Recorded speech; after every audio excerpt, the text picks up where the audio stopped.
Hello दोस्तों, स्वागत है आपका अपने ही यूट्यूब चैनल किस्से कहानियों की ऑडियो लाइब्रेरी पर। दोस्तों, हम सुन रहे हैं श्री शरद चंद्र चट्टोपाध्याय जी द्वारा रचित उपन्यास पथ के दावेदार का 12वां भाग। अच्छा, इससे पहले कि हम कहानी की ओर आगे बढ़ें, मैं आशा करती हूँ कि आपने अभी तक इस चैनल को सब्सक्राइब कर लिया होगा, और अगर नहीं किया है तो अभी कर लीजिए। तो चलिए शुरू करते हैं आज का भाग। भारती को अपूर्व की याद आ गई। उसे अपनी नौकरी छूट जाने का शोक, मित्र मंडली में हाथ का काला दाग दिखाई देने की लज्जा, यही तो भारत माता की सहस्र कोटि संतानें हैं। खाते पहनते, परीक्षाएं पास करके, नौकरी में सफलता पाकर, जिनका जन्म से मृत्यु तक का सारा जीवन अत्यंत निर्विघ्न रूप से एक सा बीतता जा रहा था। और एक है यह व्यक्ति जो अत्यंत निर्विकार मन से अत्यंत तृप्तिपूर्वक भात निगल रहा है। पल भर के लिए भारती को लगा कि हिमालय के हजारों प्रस्तर खंडों के तिल मात्र हिस्से से भी अधिक वे लोग नहीं हैं, और उन्हीं लोगों में से एक प्यार करके उसी के घर की गृहिणी बनने से वंचित होने के दुख से आज वह अपनी छाती फाड़ फाड़ कर मर रही है। सहसा वह दृढ़ता भरे स्वर में बोली, भैया, तुम्हारा चुना हुआ यह खून खराबे का मार्ग किसी भी तरह ठीक नहीं है। अतीत के भले ही कितने भी उदाहरण दो, जो अतीत है, जो बीत चुका है, वही चिरकाल तक भविष्य की छाती रौंद कर उसे नियंत्रित करता रहेगा। यह विघ्न मानव जीवन के लिए किसी भी तरह सत्य नहीं माना जा सकता। तुम्हारे मार्ग को नहीं, लेकिन तुम्हारा सब कुछ विसर्जित करने वाली देश सेवा को मैं आज अपने सिर पर उठा लेती हूँ।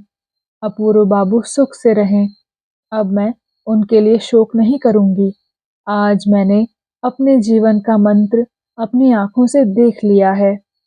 डॉक्टर ने आश्चर्य से मुंह उठाकर भात खाते खाते अस्फुट स्वर में पूछा, क्या हुआ भारती?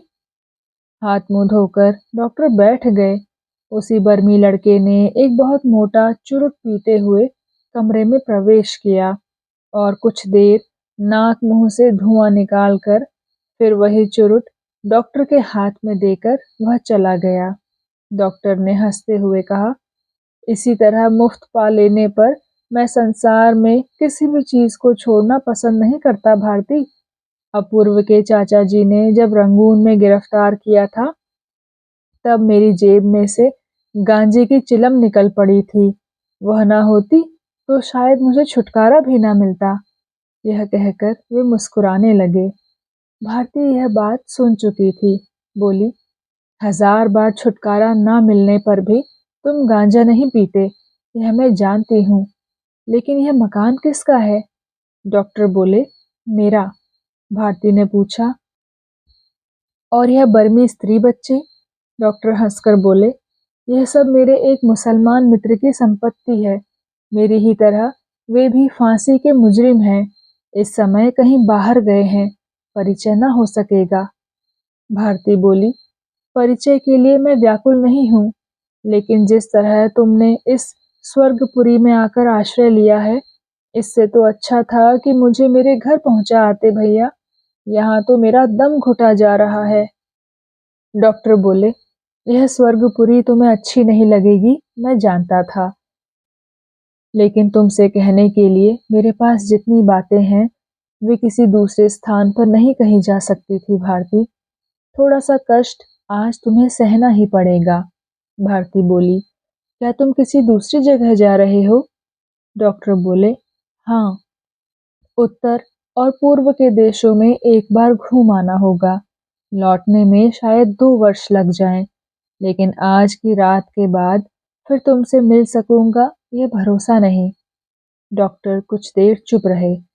भारती ने समझ लिया कि इसमें कोई परिवर्तन नहीं हो सकता। इस रात की समाप्ति के साथ ही वह इस संसार में अकेली रह जाएगी।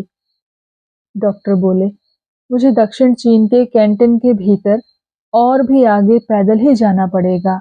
उस रास्ते से काम के सिलसिले में अगर अमेरिका ना पहुंच पाया तो प्रशांत महासागर के द्वीपों में घूमकर फिर इसी देश में लौटकर आश्रय लूंगा। उसके बाद जब तक आग न लगेगी यहीं रहूँगा। और बहन, अगर लौट कर ना आ सका तो खबर तो तुम्हें मिल ही जाएगी। इस व्यक्ति के शांत, सहज कंठ की बातें कितनी असाधारण हैं। उनका चेहरा भारती की आंखों के सामने नाच उठा। कुछ देर चुप रहकर बोली, चीन देश में पैदल जाना कितना भयानक काम है, यह मैं सुन चुकी हूँ। लेकिन मैं तुमको डर दिखलाना नहीं चाहती। अगर यहाँ से निकल जाना ही चाहते हो, तो फिर यहीं क्यों लौट आना चाहते हो? तुम्हारी अपनी जन्मभूमि में क्या तुम्हारे लिए कोई काम नहीं है? डॉक्टर बोले, उसी के काम के लिए तो मैं इस देश को छोड़कर जा रहा हूँ। इस देश में स्त्रियां स्वतंत्र हैं, स्वतंत्रता का मार्ग वे समझेंगी। उन लोगों की मुझे बहुत ज़रूरत है। अगर कभी इस देश में आग जलती देखी तो मेरी बात याद कर लेना कि उस आग को स्त्रियां ही जला रही हैं। याद रहेगी यह बात? भारती ने कहा, लेकिन मैं तो तुम्हारे पथ की पथिक नहीं हूँ। डॉक्टर बोले, ये मैं जानता हूँ, लेकिन बड़े भाई की बात याद करने में तो कोई दोष नहीं है। भैया की बीच बीच में याद तो आ जाएगी। भारती बोली, बड़े भैया की याद आने के लिए मेरे पास बहुत सी चीजें हैं। इसी तरह शायद तुम मनुष्यों को अपने कुमार्ग में खींच लाया करते हो भैया, लेकिन मुझे नहीं खींच सकते।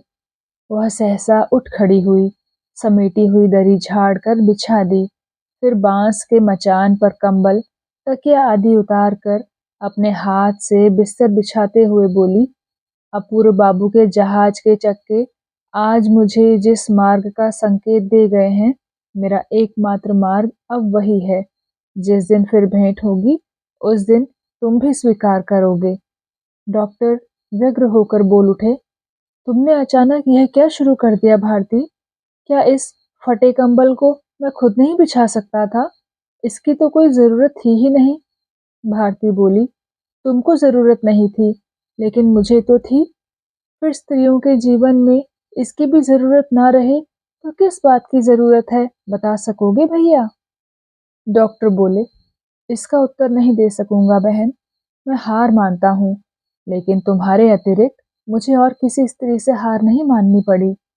भारती हंसती हुई बोली, सुमित्रा जीजी से भी नहीं? डॉक्टर ने उत्तर दिया, नहीं। बिछौना बिछ जाने पर डॉक्टर उस पर आ बैठे। भारती पास बैठकर बोली, जाने से पहले एक बात और पूछूं, तो क्या छोटी बहन का अपराध क्षमा होगा? डॉक्टर बोले, क्यों नहीं? भारती बोली, सुमित्रा जीजी आपकी कौन है?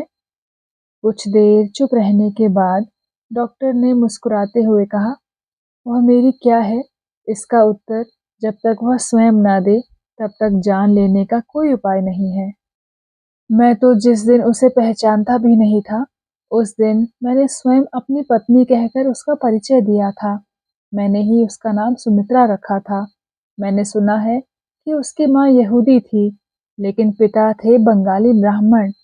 पहले वे एक सर्कस पार्टी के साथ जावा गए थे, फिर सरवाया रेलवे स्टेशन पर नौकरी करने लगे। जब तक वे जीवित रहे, सुमित्रा मिशनरी स्कूल में पढ़ती रही। उनके मर जाने के बाद 5-6 वर्ष के इतिहास को सुनने की तुम्हें कोई जरूरत नहीं। भारती बोली, नहीं भैया, मुझे सब बताओ। डॉक्टर ने कहा, मैं भी सब नहीं जानता भारती, केवल इतना ही जानता हूँ कि माँ, बेटी, 2 मामा, एक चीनी और 2 मद्रासी मुसलमान मिलकर जावा के छिपे ढंग से गांजे के आयात निर्यात का धंधा कर रहे थे। मैं नहीं जानता था कि वे लोग क्या करते हैं। बस यही देखा करता था कि बटासिया से सरवाया तक ट्रेन द्वारा सुमित्रा अक्सर आया जाया करती थी। अत्यंत सुंदर होने के कारण बहुत से लोगों की तरह मेरी नज़र भी उस पर पड़ गई थी। बस सब कुछ यहीं तक सीमित था। लेकिन एक दिन अचानक ही परिचय हो गया, तेगा स्टेशन के वेटिंग रूम में। यह बंगाली लड़की है, इस बात का पता मुझे पहले पहले नहीं चला। भारती ने कहा, सुंदरी होने के कारण सुमित्रा जीजी को आप फिर भूल नहीं सके, यही बात है ना भैया? डॉक्टर बोले, एक दिन मैं जावा छोड़कर कहीं और चला गया और शायद उसे भूल ही गया, लेकिन 1 वर्ष के बाद सहसा बैंकुलेन शहर की जेटी पर सुमित्रा से भेंट हो गई।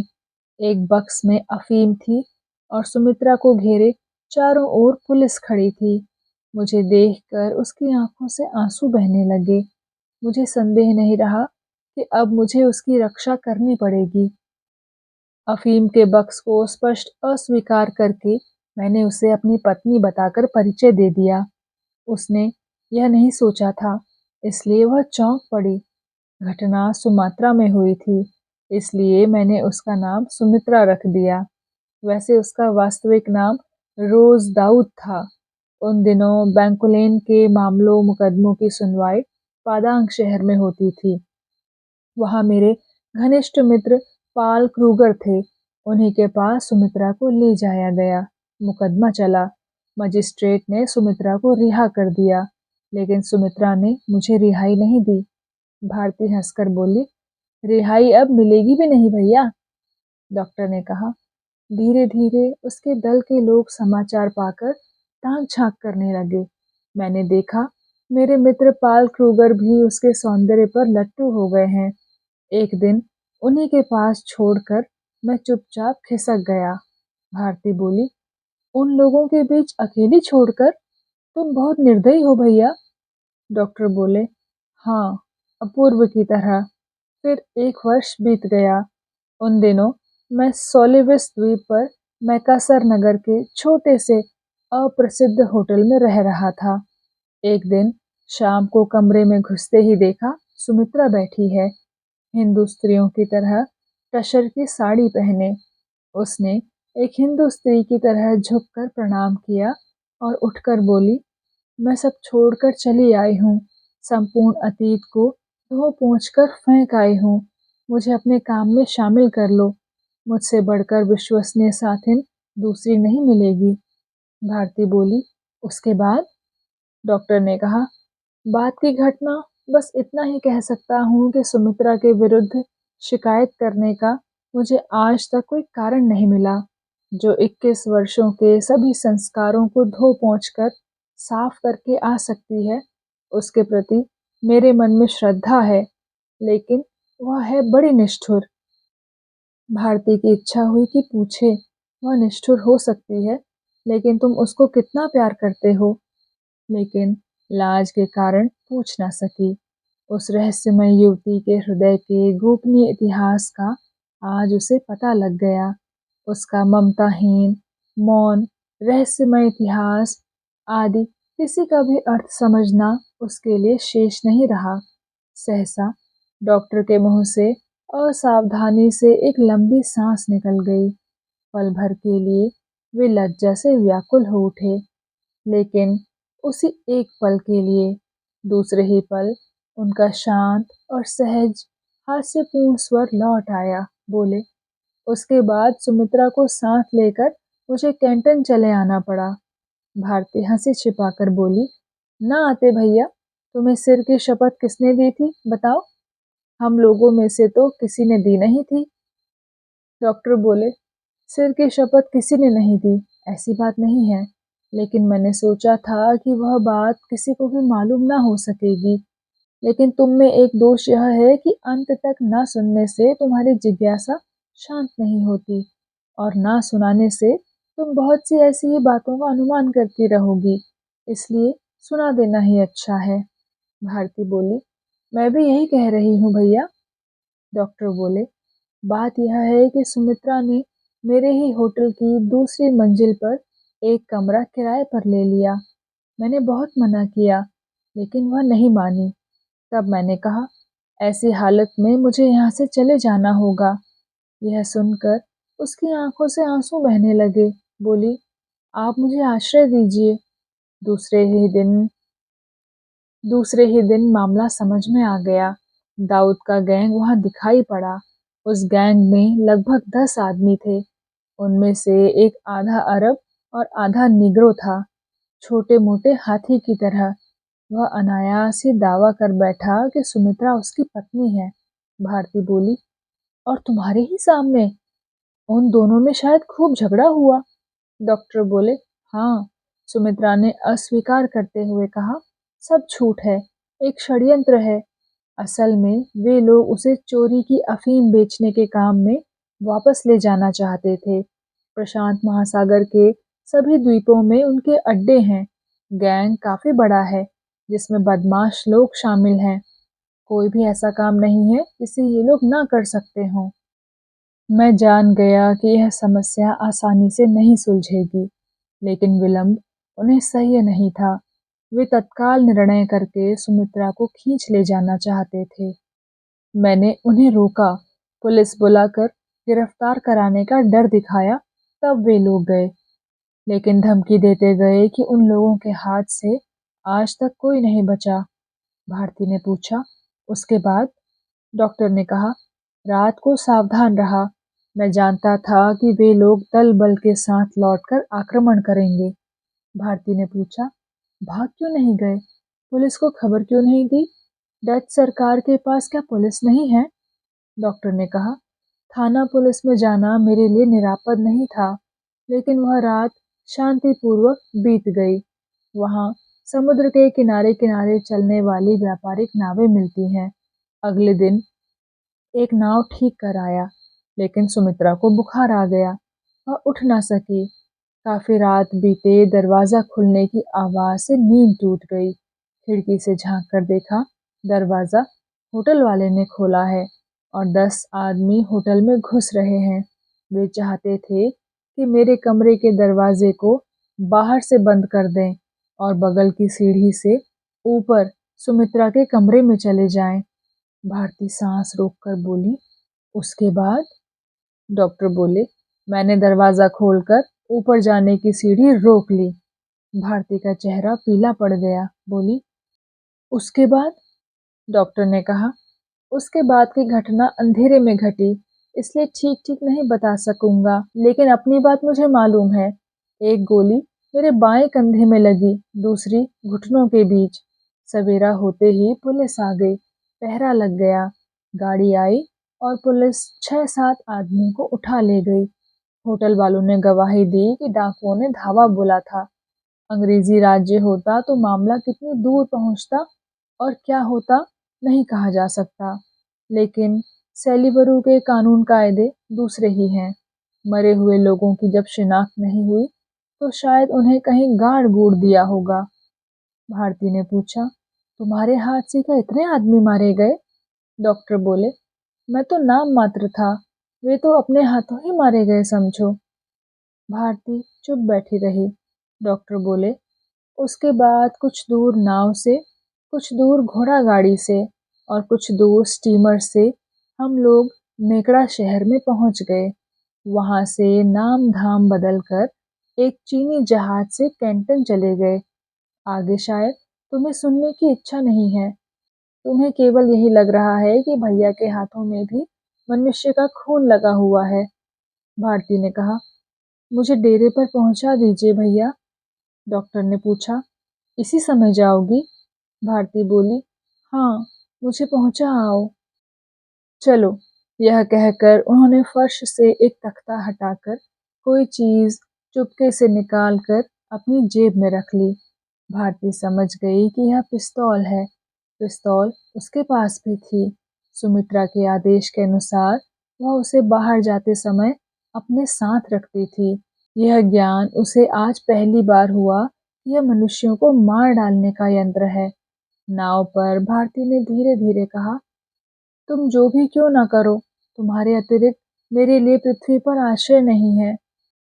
जब तक मेरे मन की अशांति नहीं मिट जाती, तब तक तुम मुझे छोड़कर नहीं जा सकते भैया। बोलो, जाओगे तो नहीं? डॉक्टर ने कहा, अच्छा, ऐसा ही होगा बहन। नाव पर बैठी हुई भारती मन ही मन न जाने कितनी बातें सोचती रही।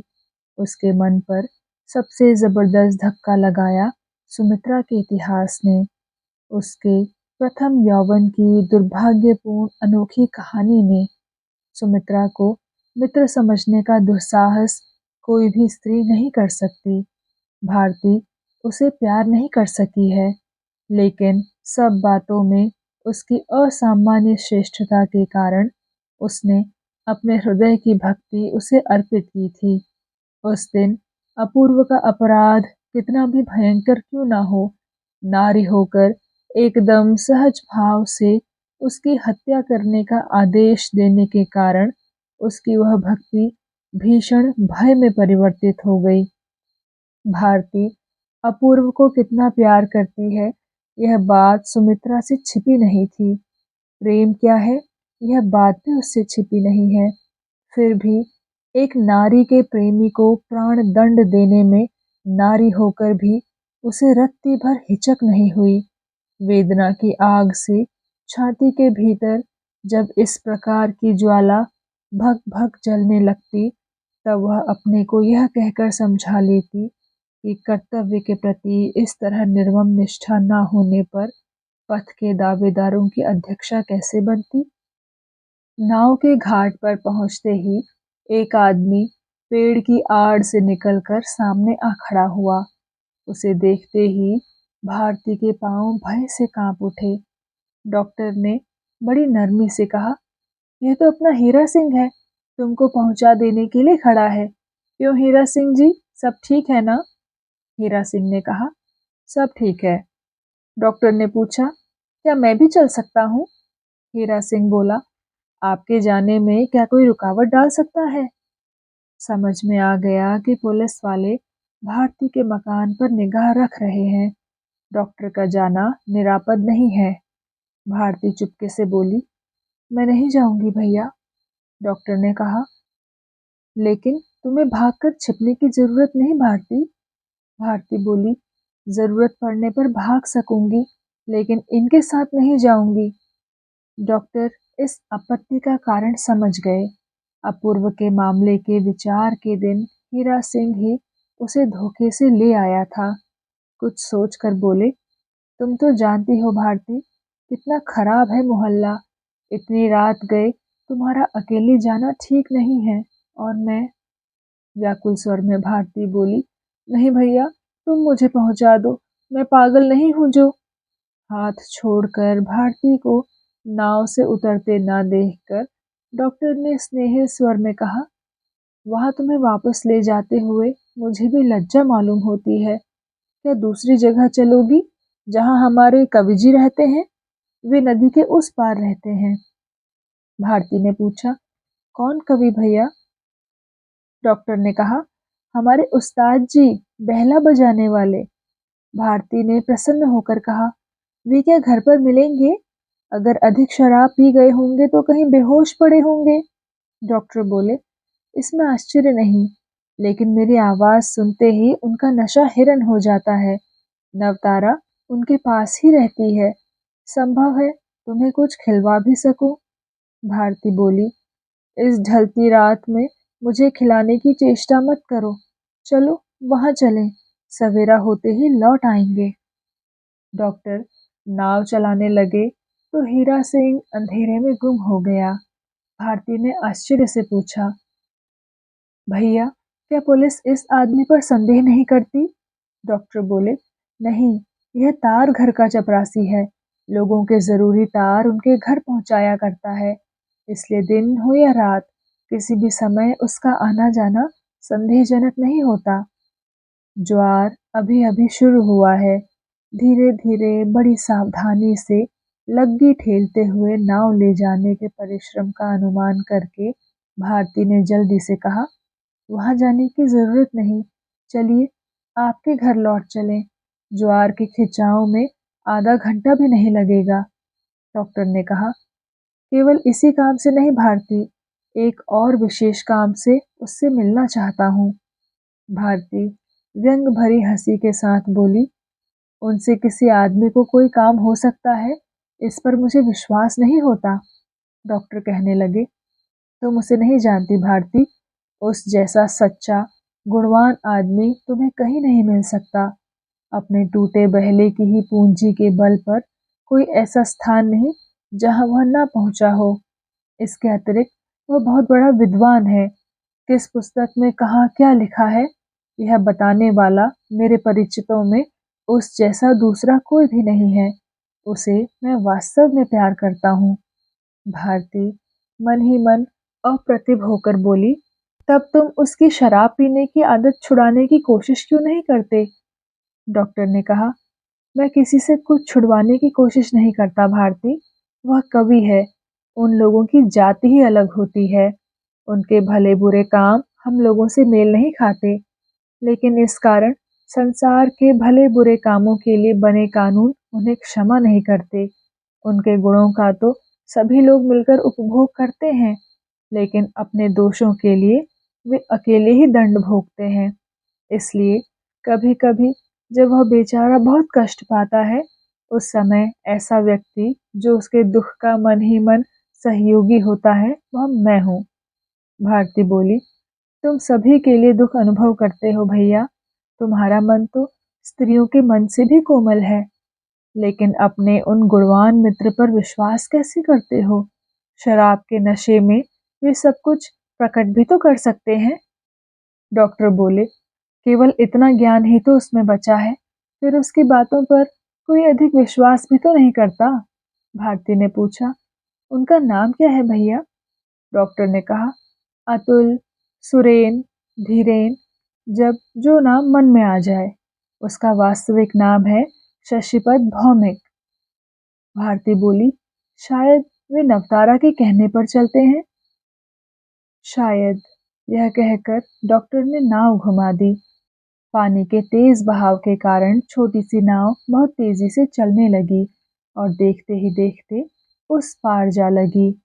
भारती का हाथ पकड़कर डॉक्टर नाव से उतर पड़े। आगे बढ़ने पर एक तंग रास्ता मिला। उसके आसपास पानी से भरे छोटे बड़े गड्ढे थे। उनके बीच से वह रास्ता अंधेरे में चला गया था। भारती ने कहा, भैया, फिर वैसी ही भयानक जगह में ले आए। बाघ भालुओं की तरह ऐसे स्थान के अतिरिक्त तुम लोग और कहीं भी रहना नहीं जानते? और किसी से भले ही ना डरो, सांपों से तो डरो। डॉक्टर हंसकर बोले, सांप तो विलायत से नहीं आए बहन। उनमें धर्म ज्ञान है। अपराध ना करने वालों को वे नहीं काटते। यह सुनकर भारती को एक दिन की बात याद आ गई। उस दिन उनके ऐसे ही हास्यजनक स्वर में यूरोप के विरुद्ध कितनी असीम घृणा प्रकट हो गई थी। उन्होंने फिर कहा, बाघ भालुओं की बात कहती हो बहन। मैं अक्सर ही सोचा करता हूँ कि इंसान न रहकर अगर यहाँ बाघ भालू ही रहते तो संभव है ये लोग शिकार करने विलायत से यहाँ आया करते और रात दिन खून चूसने के लिए यहाँ चिपक कर पड़े रहते। भारती मौन रही। सारी जाति के विरुद्ध इतना बड़ा विद्वेष उसे व्यथित कर देता था। मन ही मन कह उठती थी, यह कभी भी सच नहीं हो सकता। ऐसा हो ही नहीं सकता। सहसा डॉक्टर ठिठक कर खड़े हो गए। बोले, हमारे उस्ताद जी जाग रहे हैं और होश में हैं। ऐसा बहला तुमने कभी नहीं सुना होगा भारती। कुछ आगे बढ़कर भारती रुक गई। उसकी उत्सुकता निरंतर बढ़ती चली जा रही थी।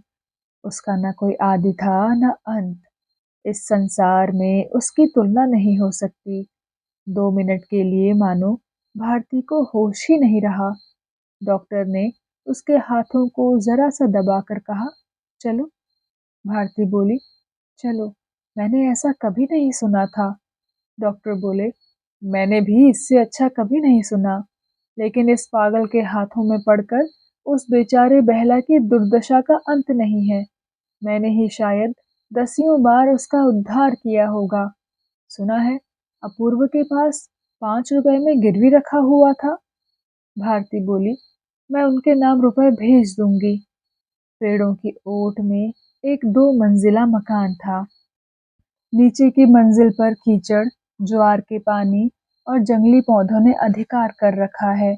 सामने काठ की एक सीढ़ी है और उसी के सबसे ऊंचे स्थान पर एक तोरण सा बना हुआ है। उसी पर एक बहुत बड़ी रंगीन चीनी लालटेन लटकी है जो झूलती हुई दिखाई दे रही है। उसकी रोशनी में स्पष्ट दिखाई दिया। उसके ऊपर बड़े-बड़े काले अंग्रेजी अक्षरों में लिखा हुआ है, शशि तारा लॉज। भारती ने कहा, मकान का नाम रखा है शशि तारा लॉज। लॉज तो समझ गई, लेकिन शशि तारा का क्या अर्थ है? डॉक्टर मुस्कुराकर बोले, शायद शशिपद का शशि और नवतारा का तारा मिलकर शशि तारा बन गया है। भारती बोली, यह अन्याय है। अन्याय को तुम प्रश्रय क्यों देते हो? डॉक्टर हंसकर बोले, तुम क्या अपने भैया को सबसे शक्तिमान समझती हो? कोई अपने लॉज का नाम शशि तारा रखे या कोई पैलेस का नाम अपूर्व भारती रखे, मैं कैसे रोक सकूंगा? भारती क्रोधित होकर बोली, नहीं भैया, इन सब गंदे कामों के लिए उन्हें मना कर दो, वरना मैं उनके घर नहीं जाऊंगी। डॉक्टर बोले, सुना है दोनों का विवाह होने वाला है। भाग्य प्रसन्न हो तो मरने में कितनी देर लगती है बहन? सुना है 15 दिन हुए वह मर गया।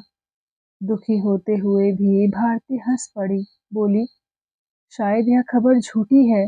अगर सच भी है तो कम से कम 1 वर्ष तक तो उन्हें रुकना ही चाहिए, नहीं तो यह काम बहुत ही अशोभनीय होगा। डॉक्टर बोले, अच्छी बात है, कहकर देखूंगा, लेकिन रुकने से अशोभनीय दिखाई देगा या ना रुकने से, यह सोचने की बात है। इस संकेत से भारती लज्जित होकर चुप हो गई। सीढ़ी पर चढ़ते हुए डॉक्टर बोले, इस पागल के लिए ही मुझे कष्ट होता है। सुना है उस स्त्री को बहुत प्यार करता है, लेकिन संसार के भले बुरे की फरमाइश, मित्रों की अभिरुचि, ये सब बातें अत्यंत तुच्छ हैं भारती। मैं तो केवल इतनी ही कामना करता हूँ कि उसके प्रेम में यदि सच्चाई हो तो यह सच्चाई ही उसका उद्धार करे। भारती ने चौंक कर पूछा, संसार में क्या ऐसा भी होता है भैया? तभी वे दोनों बंद दरवाजे के सामने पहुंचकर रुक गए। बेहला बजना बंद हो गया। थोड़ी देर बाद दरवाजा खोलकर शशिपद बाहर आए तो सहज ही डॉक्टर को पहचान लिया। फिर भारती को पहचानते ही एकाएक उछल कर बोले, आप भारती, आइए आइए। यह कहकर वे उन्हें अंदर ले गए। उनके आनंद से चमकते चेहरे की कपट रहित अभ्यर्थना से, उनके अकृत्रिम उत्साह भरे स्वागत से भारती का सारा क्रोध हवा हो गया। शशि ने बिस्तर के किसी कोने से एक बड़ा सा लिफाफा निकाल भारती के हाथ में देकर कहा, खोलकर पढ़िए, परसों 10,000 रुपए का ड्राफ्ट आ रहा है। Not a pi less. मैं कहा करता था कि मैं जुआरी हूँ, झूठा हूँ, शराबी हूँ। कैसे हो गया यह? 10,000, नॉट अ पाई लेस। इस 10,000 रुपए के ड्राफ्ट के संबंध में एक पुराना इतिहास है, जिसे यहाँ बता देना जरूरी है। कोई इस पर विश्वास नहीं करता था, सब मजाक ही उड़ाते रहते थे। उस्ताद जी का मूलधन यही था। इसी का उल्लेख करके एकदम संकोचहीन होकर वे लोगों से रुपया उधार मांगा करते थे और जल्दी ही ब्याज मूलधन पूरा चुका देने की सौगंध भी खा लेते थे। 5-7 वर्ष पहले उसके धनवान नाना की जब मृत्यु हुई तो उसे अपने ममेरे भाइयों के साथ संपत्ति का एक हिस्सा मिला था। उसे बेचने की बात 1 महीने पहले हो गई थी।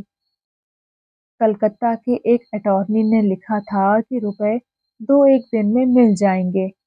पत्र समाप्त करके डॉक्टर ने पूछा, 20,000 रुपए की बात चली थी ना शशि? शशि बोले, 10,000 ही क्या कम है? मेरे ममेरे भाई हैं, संपत्ति तो अपने घर में ही रही। डॉक्टर ने भारती से कहा, इसी तरह का एक पागल ममेरा भाई हम लोगों का भी कोई होता। कहकर वे हंसने लगे। शशि को प्रसन्नता नहीं हुई। प्राणपद से यही सिद्ध करने लगे कि संपत्ति को बेचे बिना ही इतना रुपया मिल गया, इसलिए कि उसके भाई के समान आदर्श पुरुष संसार में कोई नहीं है। भारती मुस्कुराकर बोली, ठीक है शशि बाबू, तुम्हारे उन भैया को देखे बिना ही उनके देवतुल्य चरित्र को मैंने स्वीकार कर लिया। शशि बोले, लेकिन कल मुझे और 10 रुपए देने होंगे, तब उस दिन के 10, कल के 10 और अपूर्व बाबू के 8.5, कुल मिलाकर 30 रुपए परसों तरसों चुका दूंगा। देने ही पड़ेंगे। भारती हंसने लगी। शशि बोले, ड्राफ्ट आते ही बैंक में जमा कर दूंगा। जुआरी, शराबी, स्पेथिस्ट जो भी जी में आता रहा है, लोग कहते रहे हैं, लेकिन इस बार दिखा दूंगा। केवल ब्याज से ही गृहस्थी का खर्च चलाऊंगा, उसमें से भी बच जाएगा। डॉक्टर, डाकघर में अकाउंट खोलना पड़ेगा, घर में रखना ठीक नहीं। 5-6 साल में ही एक मकान खरीद लूंगा। खरीदना तो पड़ेगा ही, गृहस्थी गर्दन पर आ पड़ी है। डॉक्टर भारती के मुंह की ओर ताकते हुए हंसने लगे, लेकिन वह गंभीर मुंह किए दूसरी ओर देखती रही। शशि ने कहा, मैंने शराब छोड़ दी है, शायद आपने सुना हो। डॉक्टर बोले, नहीं। शशि ने कहा, एकदम, नवतारा ने प्रतिज्ञा करा ली। डॉक्टर बोले, शशि, जान पड़ता है अब शीघ्र यहाँ से हिल नहीं सकोगे। शशि बोले, यह बात कैसे हो सकती है? अब मैं आप लोगों के साथ संबंध न रख पाऊंगा। लाइफ को अब रिस्क में नहीं डाला जा सकता। डॉक्टर ने भारती की ओर मुड़कर मुस्कुराते हुए कहा, हमारे उस्ताद जी में और चाहे जो भी दोष हो, लेकिन आंखों का लिहाज इनमें है। ऐसा अपवाद तो बड़े से बड़ा शत्रु भी नहीं लगा सकता। यदि सीख सको तो यह विद्या तुम इनसे सीख लो।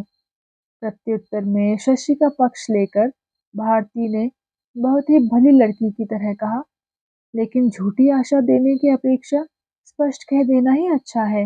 यह बात मुझसे नहीं होती। अगर शशि बाबू से मैं यह विद्या सीख पाती तो आज मुझे छुट्टी मिल जाती भैया। उसके कंठस्वर का अंतिम अंश भारी सा हो गया। शशि ने ध्यान नहीं दिया।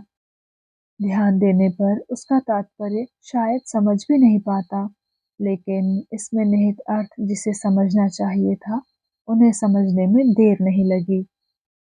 2 मिनट तक सभी मौन रहे। डॉक्टर ने बात शुरू की। बोले, शशि, 2 दिन के भीतर ही मैं जा रहा हूँ, पैदल के रास्ते से। पैसिफिक के सारे आइलैंड एक बार फिर घूम आऊं। कब लौटूंगा नहीं जानता।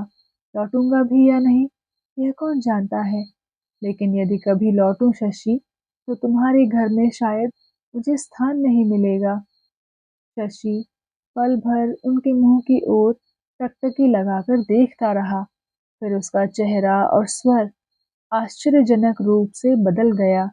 गर्दन हिलाकर बोला, मेरे घर पर आपको सदा स्थान मिलता रहेगा। डॉक्टर ने कहा, यह क्या कहते हो शशि? मुझे स्थान देने से बड़ी विपत्ति मनुष्य के लिए और क्या हो सकती है? शशि ने कहा, यह तो मैं जानता हूँ कि मुझे जेल की सजा मिलेगी, मिलने दो। कहकर वह चुप हो गया। फिर पल भर बाद भारती को संबोधित करके धीरे धीरे कहने लगा, मेरा ऐसा मित्र और कोई नहीं है।